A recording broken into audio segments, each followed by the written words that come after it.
waxaan leeyahay maanta waa maalin weyn waa maalin fiican sababtuna waxa weeye khilaaf inagu raagay oo muddo dheer aynu isku haysanay oo guul ka gaari weynay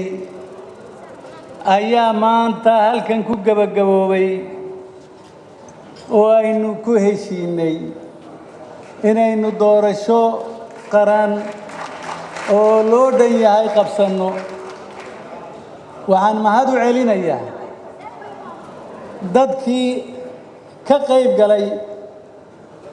ee ku dadaalay in heshiiskaas doorashadu aynu qabsanno waxaan se raacinayaa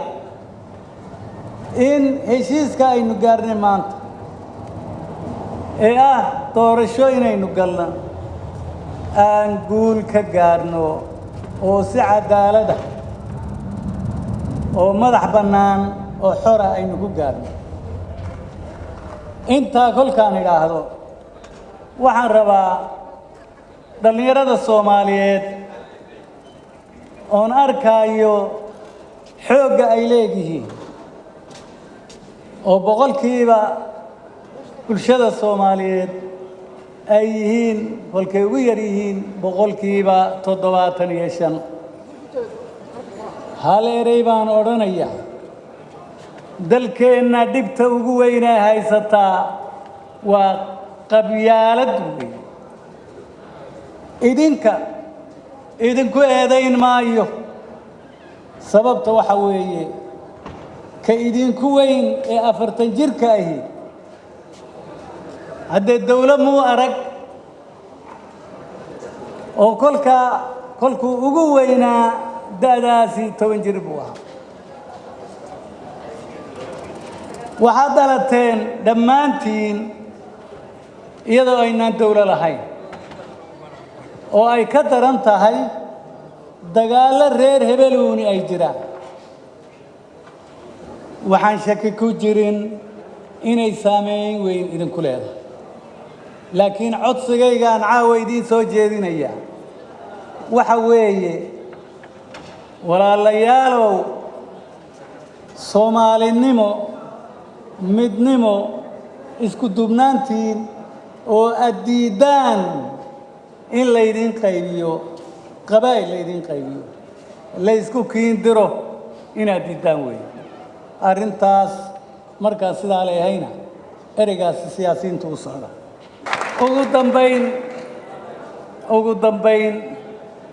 waxaan u soo jeedinayaa hal arrin prime minister annagoo joogna Baydhabo waa 2006 ayaa fanaaniin Soomaaliyeed noogu yimaadeen halkaas waxay noo sheegeen riwaayad bay noo dhigeen hal eray baan ka soo qaadanaya dawlo ehel bay rabtaa oo micnaheedu yahay fikir bay rabtaa aqoon-yahan bay rabtaa aqoon u leh bay rabtaa ma aha aqoon-yahan oo waa inuu garanayaa dawlo waxay rabto ee uu qabanayo awowyadeennii hore waxay odhan jireen xoolo ugub ka gado ama curad aan in iyo xumaan midna lagu ogeyn waxaan leeyahay prime minister kulli xukuumadda waa la dhisayaa xukuumadda la dhisayaa haddee waxa weeye ama wiil iyo gabadh markaa jaamacad ka soo qalin jabiyey oo ku nasiibsa ah sababta waxa weeye xoolo ugub ka gado micnaheedu waxa weeye yacni neef baad iibsanaysaa dhaqankeennii weeye neefka aad iibsanaysaa waxaa dhici karta neef aan curanin waad ku nasiibsanaysaa micnaha dhaqanka xoolaha caanaha ayaa sidaa loo lahaa ama curad aan iin iyo xumaan midna lagu ogeyn ama neef dhalay oo aan la yaqaano waxtarkiisa sidaa waxaan ula jeedaa madaxda aynu xukuumadeenna u dooranayno inay noqdaan kuwo aqoon dawladeed leh kuwa shicibka Soomaaliyeed oo dhan inay wasiirro u yihiin ee aan noqon kuwa meel dab intaasaan ku soo gabagabaynayaa aad iyo aad baad u mahadsantihiin. Assalaamu